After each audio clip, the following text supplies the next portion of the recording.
Do you ever feel like every week is a battle? Like you're constantly fighting against time, stress, and endless to-do lists?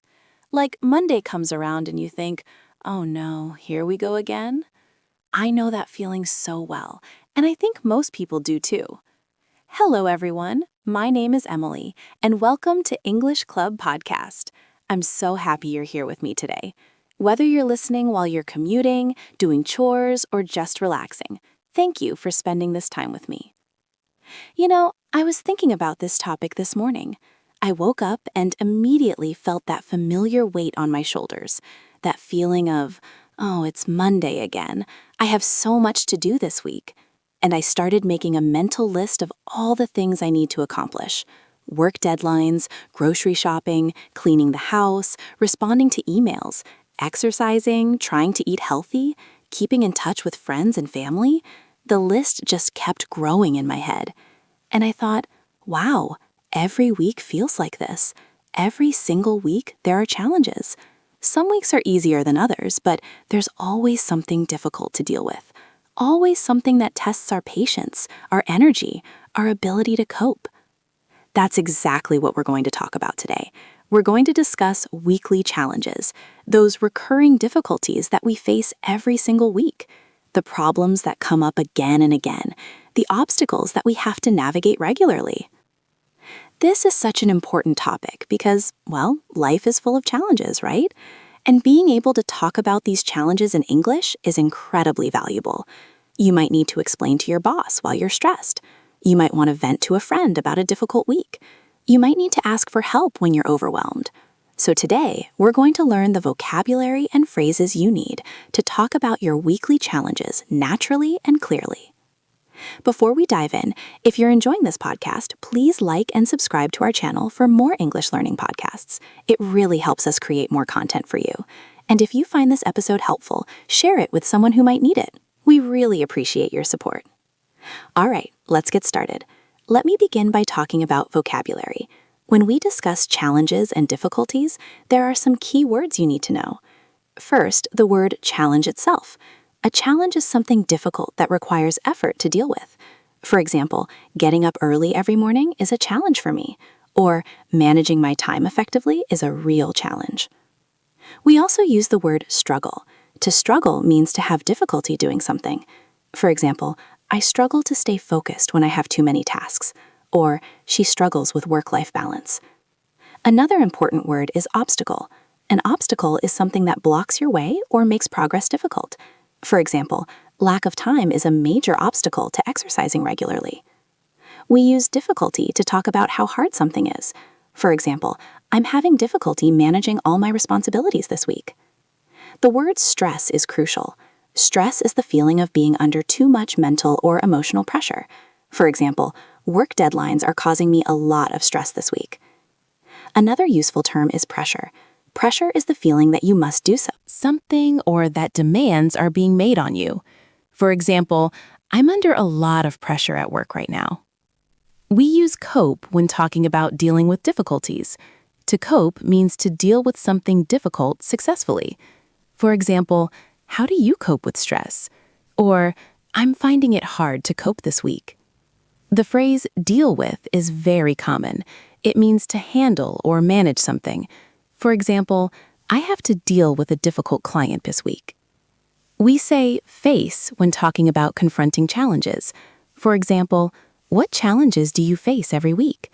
Or, I'm facing some personal difficulties right now. Let me give you some example sentences using this vocabulary. My biggest challenge this week is finishing my project before the deadline.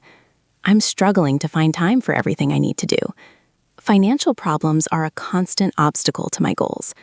I'm having difficulty concentrating because I'm so tired. The stress of juggling work and family is really getting to me. I feel completely overwhelmed by my responsibilities. There's so much pressure to perform well at work. I need better strategies to cope with weekly challenges. How do you deal with difficult people at work?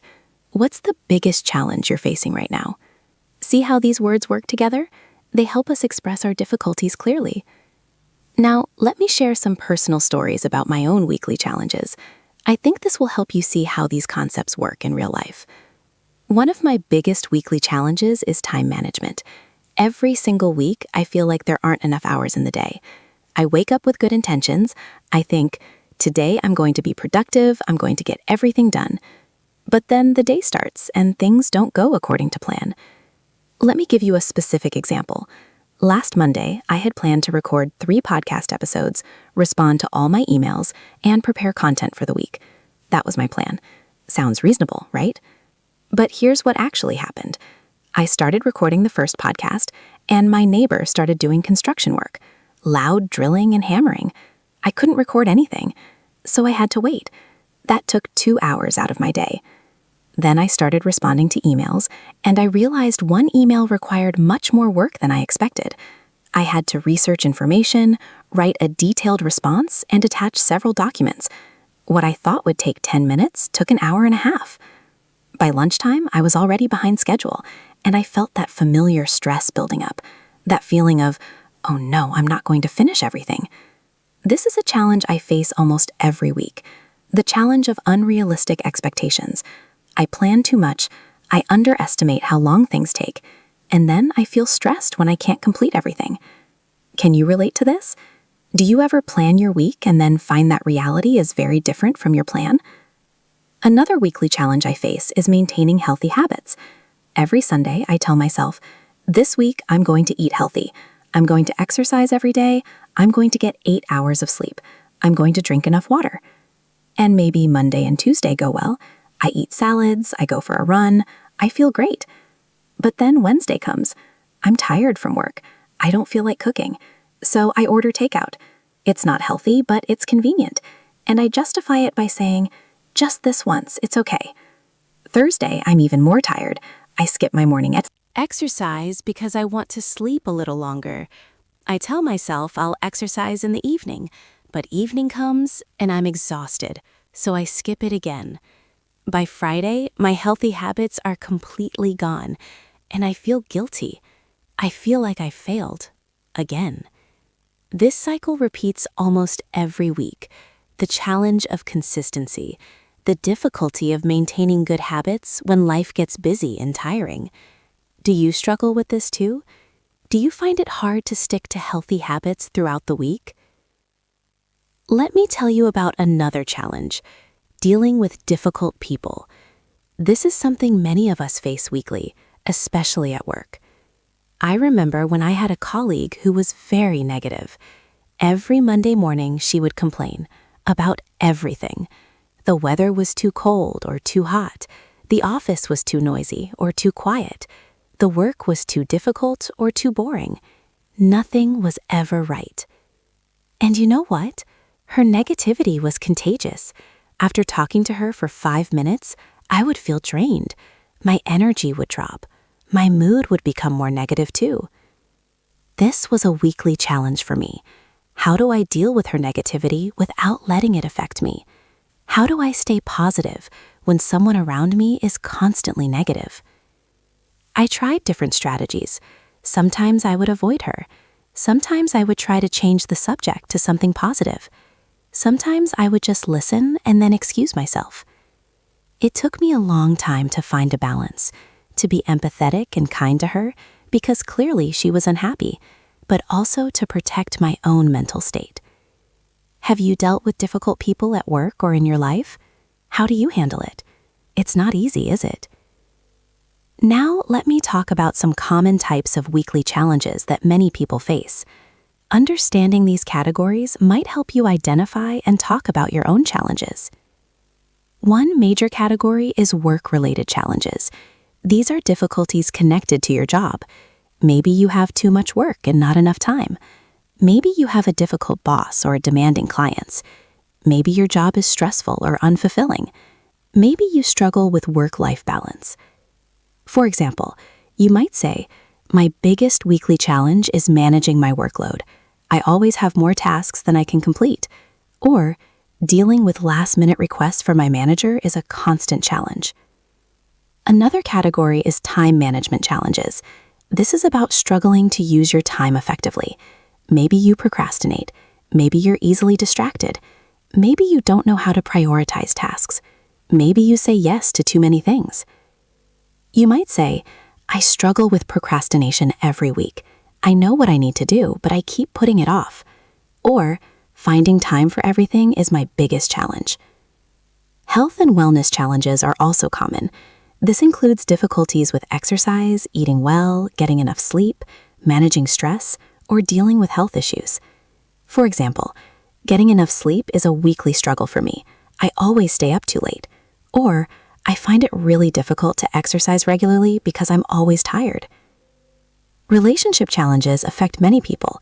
These are difficulties in your relationships with family, friends, partners, or colleagues. Maybe you have conflicts. Maybe you struggle to communicate. Maybe you don't spend enough quality time together. You might say, balancing time with my partner and my own personal time is challenging. Or, I struggle to stay in touch with my friends because everyone is so busy. Financial challenges are another big category.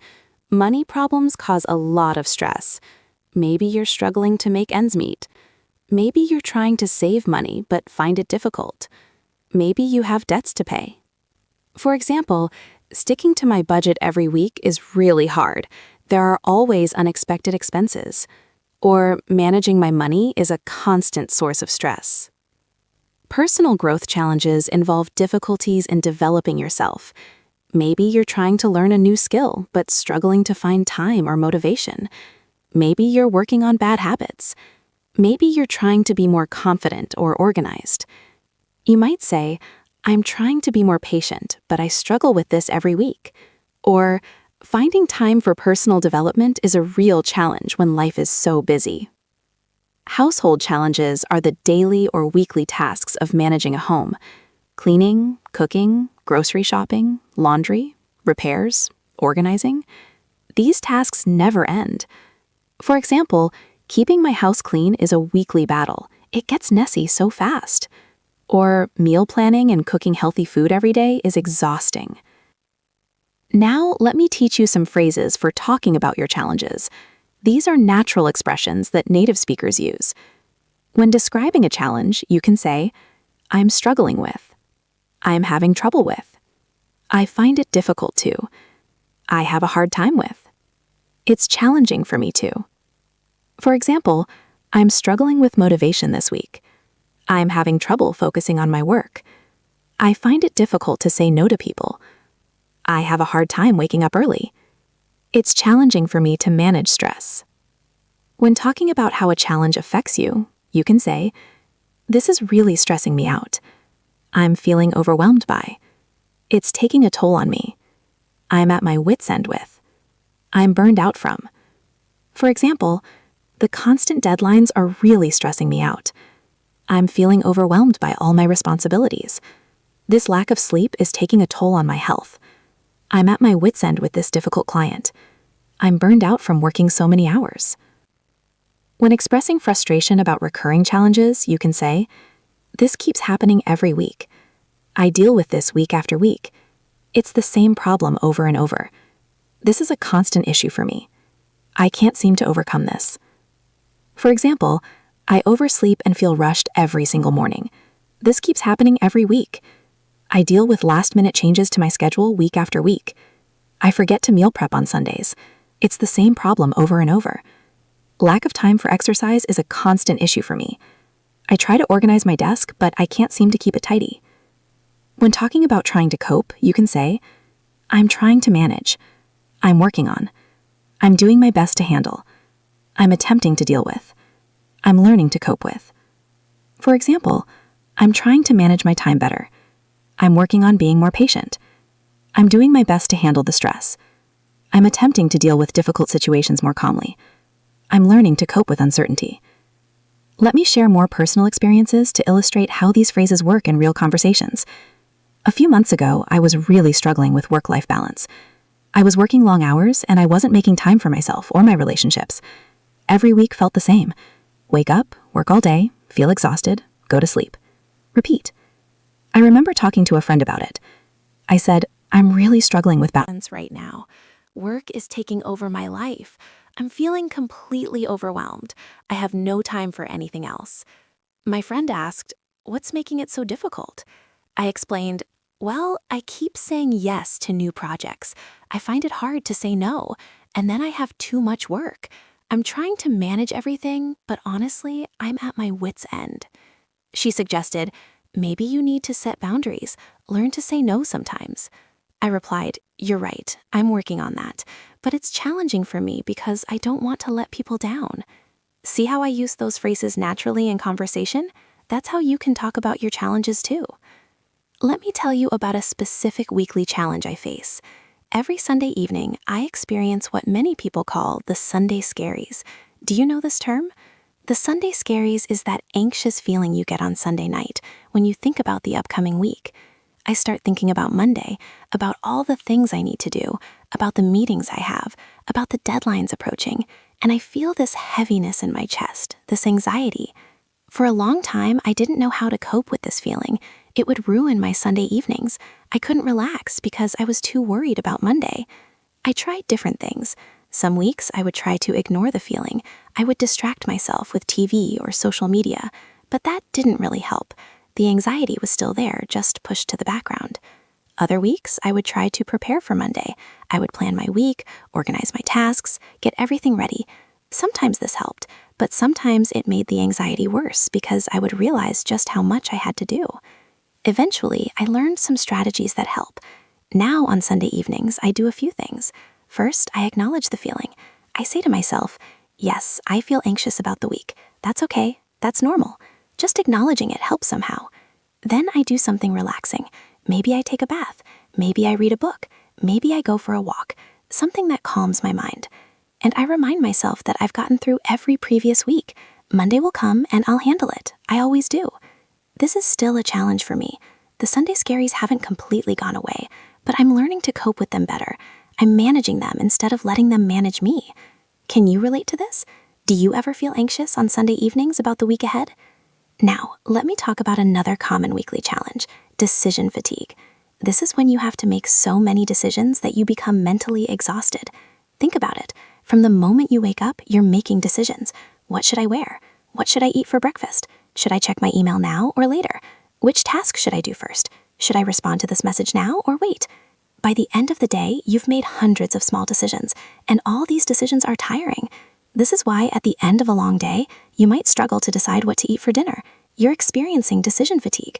I notice this every week. By Wednesday or Thursday, I'm so tired of making decisions. When someone asks me a simple question like, where do you want to eat? Or what movie should we watch? I just want to say, I don't care. You decide. I can't make another decision. This is a real challenge. How do you reduce decision fatigue? How do you save your mental energy for important decisions? One strategy is to create routines. If you eat the same breakfast every day, that's one less decision to make. If you lay out your clothes the night before, that's another decision eliminated. Another strategy is to automate or delegate decisions when possible. Maybe you set up automatic bill payments so you don't have to remember to pay bills. Maybe you ask your partner or roommate to decide what to cook certain days. But it's challenging to implement these strategies. It requires planning and discipline. And when you're already tired and stressed, finding the energy to create better systems is difficult. Do you experience decision fatigue? How do you deal with it? Let me share another personal story. A few years ago, I was dealing with a difficult weekly challenge, a long commute. I had a job that required me to travel 1 hour each way. That's 2 hours of commuting every single day, 10 hours a week just sitting in traffic or on public transportation. This was exhausting, not just physically, but mentally and emotionally.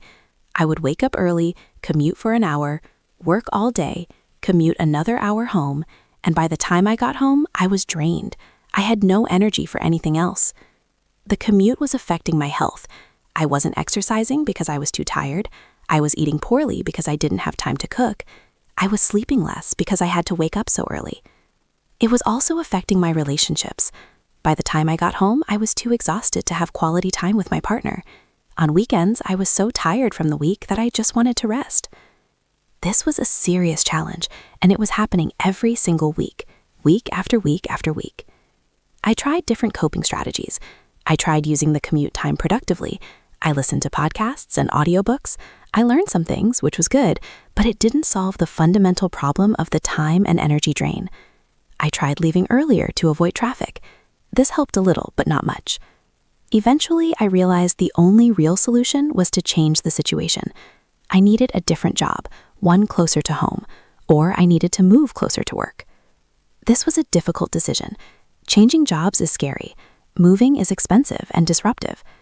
But I decided the weekly stress wasn't sustainable. Something had to change. I ended up finding a new job much closer to home. My commute went from 2 hours total to 30 minutes total. That extra hour and a half every day made such a huge difference in my life. The lesson I learned from this experience is that sometimes coping strategies aren't enough. Sometimes you need to actually change the situation causing the challenge. That's not always possible, but when it is, it might be necessary. Have you ever had a situation where you had to make a major change to solve a recurring weekly challenge? Now, let me talk about strategies for dealing with weekly challenges. These are approaches that can help you manage difficulties more effectively. One important strategy is prioritization. Prioritization means deciding which tasks or issues are most important and focusing on those first. When you're overwhelmed with challenges, you can't solve everything at once. You need to prioritize. A simple way to prioritize is to ask yourself, what absolutely must get done this week? What's urgent and important? Focus on those things first. Other things can wait. For example, if you have 10 tasks on your to-do list but limited time, identify the 2 or 3 most critical tasks. Complete those. If you finish them and have time left, great. You can work on the others. But at least the most important things are done. I use this strategy every week. On Monday morning, I look at everything I need to do. Then I identify my top 3 priorities for the week. Those are my non-negotiables. Everything else is secondary. This helps me feel less overwhelmed. Instead of looking at a huge list and feeling stressed, I focus on just 3 things. It's much more manageable. Another helpful strategy is time blocking. Time blocking means scheduling specific blocks of time for specific activities. Instead of just having a vague to-do list, you actually put tasks on your calendar at specific times. For example, maybe from 9 to 11 a.m. on Monday, you block time for your most important project. From 11 to 12, you block time for emails. From 1 to 2 p.m., you block time for meetings. This strategy helps because it makes your intentions concrete. You're not just hoping to find time for important tasks, you're actually reserving time for them. I started using time blocking a few months ago, and it's helped a lot. I block time for focused work when I know I'm most productive. I block time for exercise, so it actually happens instead of being something I keep postponing. It's not perfect. Sometimes things don't go according to the schedule, but having the structure helps me use my time more intentionally. Do you use any time management strategies like these? Another important strategy is asking for help. This sounds simple, but many of us struggle with it. We try to handle everything ourselves. We don't want to burden others. We think asking for help is a sign of weakness. But that's not true. Asking for help is actually a sign of wisdom. It shows you understand your limitations. It shows you're willing to collaborate and share responsibilities. If you're struggling with something at work, ask a colleague for assistance. If you're overwhelmed with household tasks, ask family members to contribute more. If you're dealing with stress or mental health challenges, talk to a friend or seek professional help. I've learned this lesson the hard way. There were many times when I struggled alone with challenges that would have been easier if I had just asked for help. For example, a few months ago, I was struggling to learn a new software for work. I spent hours trying to figure it out by myself. I was frustrated and making slow progress. Finally, I asked a coworker who was good with that software. She spent 30 minutes showing me some tips and tricks. In 30 minutes, I learned what would have taken me days to figure out alone. I felt silly for not asking sooner. Pride and stubbornness had made my challenge much harder than it needed to be. Now I try to remember, asking for help isn't weakness, it's smart. Have you ever struggled with asking for help? Do you find it difficult? Let me talk about another strategy, self-compassion. Self-compassion means being kind to yourself, especially when things are difficult. Many of us are very hard on ourselves. When we face challenges, we criticize ourselves. We think, why can't I handle this better? Everyone else seems to manage fine. What's wrong with me? This negative self-talk makes challenges even harder. You're not just dealing with the actual problem, you're also dealing with your own harsh judgment of yourself. Self-compassion is about treating yourself like you would treat a good friend. If your friend was struggling, you wouldn't criticize them. you'd be understanding and supportive. Try to give yourself that same kindness. When I'm having a difficult week, I try to practice self-compassion. Instead of thinking, I'm so lazy, I should have done more today, I try to think, I'm doing my best. It's been a tough week. It's okay to not accomplish everything I planned. This shift in mindset makes a real difference. It doesn't make the challenges disappear, but it makes them feel more manageable. You stop fighting yourself and start supporting yourself. This is something I still work on. Being kind to myself doesn't come naturally. My default mode is self-criticism, but I'm learning, slowly. Do you struggle with self-criticism? Do you find it hard to be compassionate toward yourself? Another helpful strategy is breaking large challenges into smaller steps. When you face a big, overwhelming challenge, it's hard to know where to start. But if you break it down into smaller, manageable steps, it becomes less intimidating. For example, if your challenge is getting healthier, that's very broad and overwhelming. Where do you even start? But if you break it down, this week I'll drink more water. Next week I'll add 1 serving of vegetables to each meal. The week after, I'll start taking short walks. Each step is small and achievable. Small steps are easier to accomplish, and each small success builds momentum and confidence. Before you know it, you've made significant progress. I use this approach with many challenges. If I have a big project that feels overwhelming, I break it down. What's the first small step? Just that. Then the next step. Then the next. 1 step at a time. It's like that saying, how do you eat an elephant? 1 bite at a time. You can't solve every challenge all at once, but you can take 1 small step, and then another, and another. What challenges in your life might benefit from being broken into smaller steps? Let me share another personal challenge I face almost every week: maintaining social connections.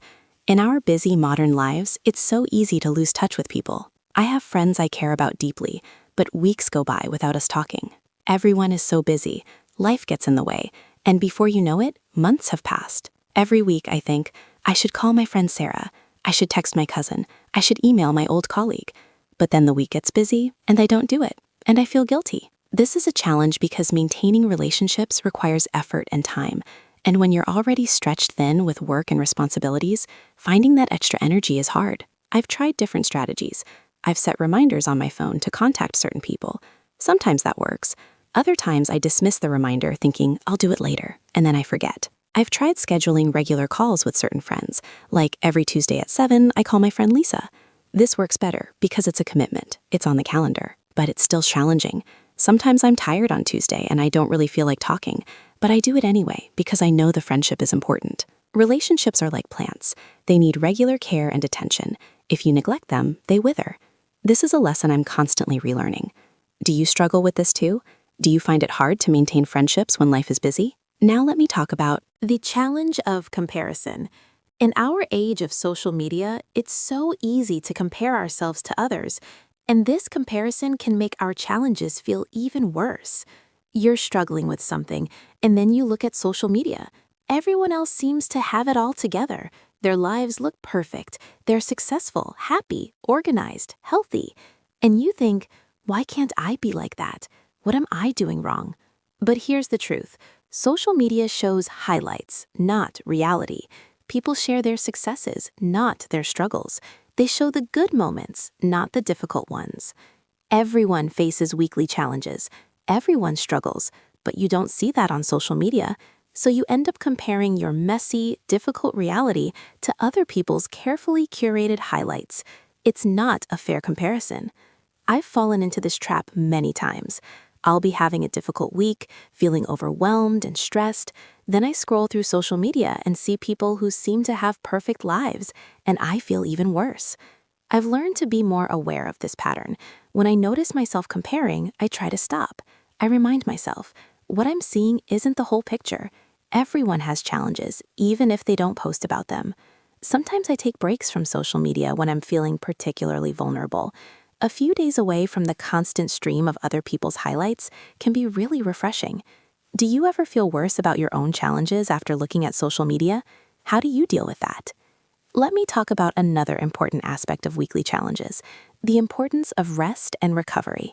When you're dealing with ongoing challenges, you need time to rest and recharge. You can't just push through constantly. Many of us treat rest as optional. We think, I'll rest when everything is done. But the thing is, everything is never done. There's always another task, another responsibility, another challenge. If you wait until everything is finished before you rest, you'll never rest. You need to make rest a priority, not an afterthought. This is something I struggle with. I have a tendency to work nonstop. I think, I'll just finish this one more thing, but there's always one more thing. I've had to learn to schedule rest, just like I schedule work. If it's not on the calendar, it doesn't happen. For example, Sunday afternoons are my rest time. I don't schedule anything, I don't work, I just rest. Maybe I read, maybe I take a nap, maybe I just sit and do nothing, whatever I need. Having this protected rest time helps me face the challenges of the upcoming week. I'm more energized, I'm more resilient, I'm better able to cope. Rest isn't laziness, rest is necessary. It's how your body and mind recover from stress. It's how you maintain your health and well-being. Do you prioritize rest, or do you struggle with giving yourself permission to rest? Let me share a story about learning from weekly challenges. A couple of years ago, I noticed a pattern. Every week, I would feel stressed on Wednesday. It was like clockwork. Monday and Tuesday were okay, but Wednesday, I would hit a wall. I'd feel exhausted and overwhelmed. At first, I just accepted this as normal. Hump day, right? Midweek slump. Everyone feels tired on Wednesday. But then I decided to investigate. Why Wednesdays specifically? What was different about Wednesdays? I started paying attention. I noticed that on Wednesdays, I usually had several back-to-back meetings. And after those meetings, I felt drained. I realized the problem. I wasn't taking breaks between meetings. I would finish one meeting and immediately join another. No time to process, no time to rest. No wonder I felt exhausted. So I made a change. I started blocking 15-minute breaks between meetings on my calendar. Just 15 minutes to stand up, walk around, grab water, breathe. This small change made a huge difference. My Wednesday stress significantly decreased. I still had the same meetings, but I wasn't as strained by them. The lesson: pay attention to patterns in your weekly challenges. When do you feel most stressed? Why? What's the underlying cause? Sometimes small adjustments can make a big impact. Have you noticed any patterns in your weekly challenges? Are there certain days or times when you struggle more? Now, let me talk about the challenge of boundary setting. Boundaries are limits you set to protect your time, energy, and well-being. Without boundaries, it's easy to become overwhelmed. For example, maybe you need a boundary around work hours. You decide, I won't check work email after 7 p.m. Or you might need a boundary around commitments. You decide, I'll say yes to maximum 2 social events per week, not more. Setting boundaries is important, but it's also challenging. Many of us feel guilty setting boundaries. We worry about disappointing people or being seen as difficult or selfish. I struggle with this constantly. I'm a people pleaser by nature. I want to help everyone. I want to say yes to everything, but that's not sustainable. I've had to learn to say no, to say, I appreciate you thinking of me, but I can't take that on right now. Or, I need to protect my evening time for rest, so I won't be available then. It feels uncomfortable at first, really uncomfortable, but it's necessary. Without boundaries, I end up exhausted and resentful. Here's what I've learned. Most people understand and respect boundaries, and the people who don't respect your boundaries probably aren't people you need to prioritize anyway. Setting boundaries is an act of self-care. It's how you protect your well-being so you can show up as your best self. What boundaries do you need to set? What would protect your time and energy better? Let me talk about one more weekly challenge that many people face: perfectionism. Perfectionism is when you set impossibly high standards for yourself and feel like anything less than perfect is failure.